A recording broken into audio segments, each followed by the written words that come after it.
ರಾಘವೇಂದ್ರ ಸ್ವಾಮಿಗಳ ಬಗ್ಗೆ ಹಿಂದೆ ಹೇಳಿದ್ದೆ, ನೆನಪಿರಬೇಕು. ಕಲ್ಪವೃಕ್ಷ ಕಾಮಧೇನು ಪ್ರಸಿದ್ಧರಾದವರು. ಇವತ್ತು ಅವ್ರ ಹೆಸರು ಸಾವಿರಾರು ಮಠಗಳಿದ್ದಾರೆ. ಅವ್ರ ಮಠಗಳು ದಿವಸಕ್ಕೆ ಸರ್ಕಾರ ಅನ್ನ ಹಾಕಲು ಸಾಧ್ಯವಾಗದಷ್ಟು ಜನ ಊಟ ಮಾಡ್ತಿದ್ದಾರೆ, ಗೊತ್ತಾಯ್ತು. ಅಷ್ಟು ಬಿಸಿ ಊಟ ಈ ಶುರುವೆ ಸರ್ಕಾರದಲ್ಲಿ ಎಷ್ಟೋ ವರ್ಷ ಆಯ್ತು ರಾಯ್ ಮಾಡಿ ಶುರು ಮಾಡಿಬಿಟ್ಟು. ಅವರು ಆಶ್ರಮ ತೊಡಗಿದ ಮುಂಚೆ 20 ವರ್ಷ ಅವರಿಗೆ.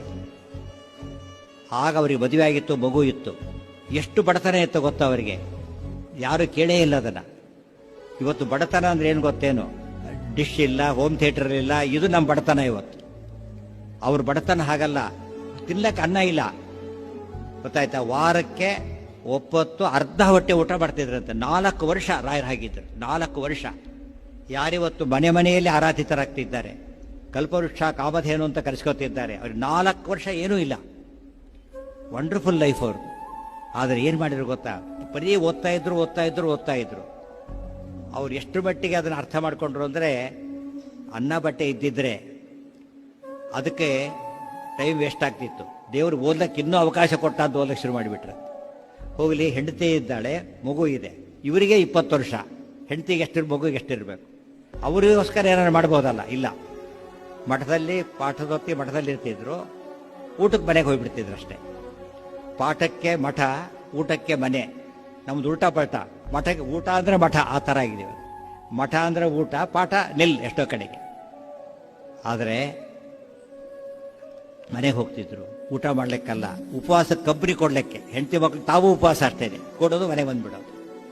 ಅವ್ರಿಗೆ 100 ಶಿಷ್ಯರು. 20 ವರ್ಷಕ್ಕೆ ಅವ್ರು ಎಷ್ಟು ಪ್ರತಿಭಾವಂತರಾಗಿದ್ದರು ರಾಯರು ಅಂದರೆ, ಎಷ್ಟು ಓದಿದ್ರು ಗೊತ್ತಾ ಅವರು.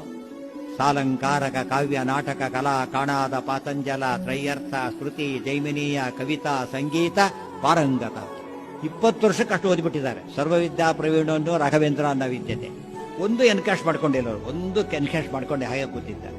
ಇನ್ನೊಬ್ರು ಕೇಳಿದ್ರೆ ಸುರಿಮಣೆ ಮಾತು ದುಡ್ಡು ಕೊಡ್ತಿದ್ರು. ನಾನು ಊಟ ಆಗಿಲ್ಲ ಅಂದ್ರೆ 1000 ಜನ ಕರಿತಿದ್ರು.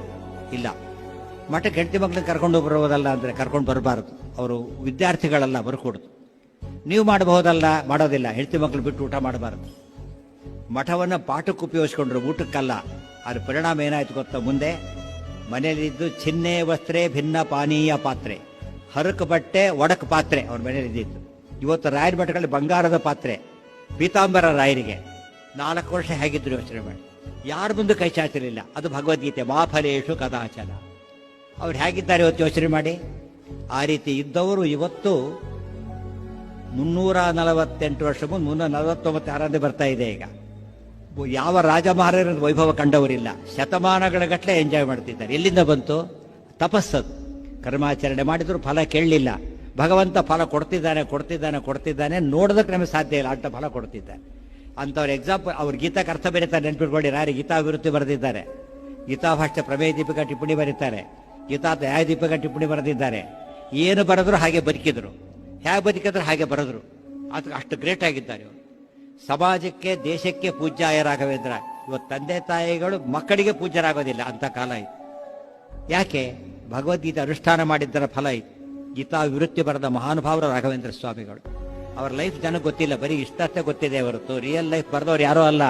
ಅವರ ಅಕ್ಕನ ಮಗ ನಾರಾಯಣಾಚಾರ್ಯರು ಬರೆದವರು. ಸಾಕ್ಷಾತ್ ತಮ್ಮ ಸೋದರ ಮಾವನ ಕತೆ ತಾವೇ ಬರೀತಾರೆ.